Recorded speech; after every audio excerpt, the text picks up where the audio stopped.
So I'm feeling like complete dog poo, but we're gonna see how this goes. First set, 355, 4x4. We are heroes tonight. We will fly above the sky. What is going on, guys? Rodrigo here, and today we're gonna go ahead and cover Friday's training session. So the footage you guys are currently looking at took place on the 22nd of April. Today is the 24th. I'm pretty much catching up on all of my vlogs, all of the training footage, because I was extremely busy these past 3-4 days that I didn't have a chance to go ahead and get these videos out, pretty much get them ready and out to you guys on YouTube. So without further ado, let's go ahead and jump into it. You guys are looking at my first set of 355, and just like you guys saw right at the beginning, I was feeling like complete dog poo. Alright, and the reason why is because this night before, no, the night of training, I literally only slept about 3 hours, 3 hours and 30 to 40 minutes or so.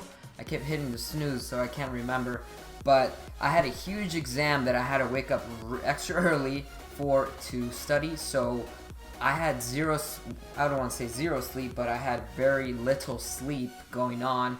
So if you're not familiar with how your body can feel when you don't sleep, it can feel as the following: extremely tired, it can feel heavy, and your bones, your ligaments, they can actually ache.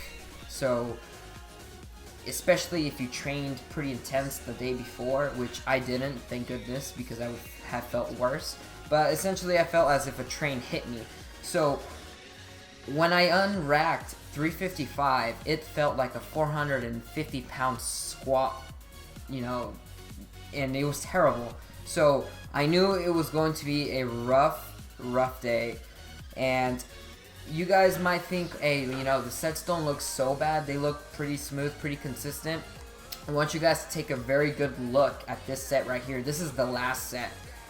And I really had to mentally prepare myself to get through this set because I wasn't sure if I was going to finish it.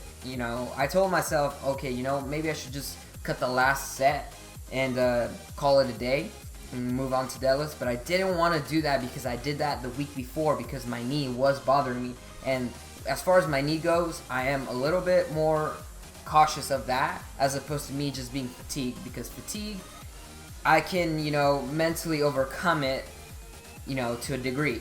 And I told myself, let's go for the fourth set. Let's see how many we can get.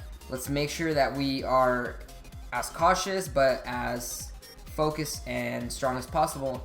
And you guys will see that I did finish my 4 sets of 4 reps, but these last 2 sets or reps were very difficult. You can see that my form was breaking down, and I don't want to say I'm okay with it, but I am proud of myself for mentally pushing myself through that, even though I only slept so little. And after that, I got me some quick digestive carbs. I waited around 15 minutes, and then I knocked the deadlifts out. 455 for 6 sets of doubles.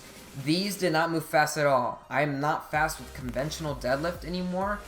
Actually, I never was. More or less, I am consistent with the speed. Once I break the floor, which is my weakest, that is the hardest part for me to get going, I was pretty consistent throughout the entire movement.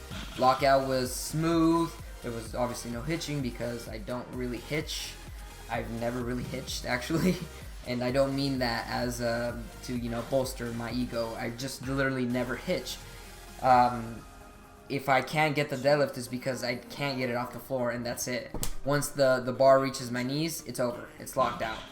And that's one of the perks of having a big booty. But anyways, I digress. Everything felt really heavy, and I got through it. It was very difficult, to say the least, and that was a tough training session. So I guess you guys can take this as not every session is going to be easy, smooth, amazing, etc. But even though you guys already know that, I think it's very good to, you know, remind you that even though you'll hit a wall or a plateau at one point in your training, it's normal. What's important is for you to dissect and figure out what went wrong, and you know, think of a solution that's going to help you break through that struggle or that plateau and keep moving forward. So that's it, guys. Please make sure to like this video if you enjoyed it, if you found it informative, and if you guys like to see me struggle. And that's it, guys. Thank you guys so much for watching. I'll catch you guys in the next one.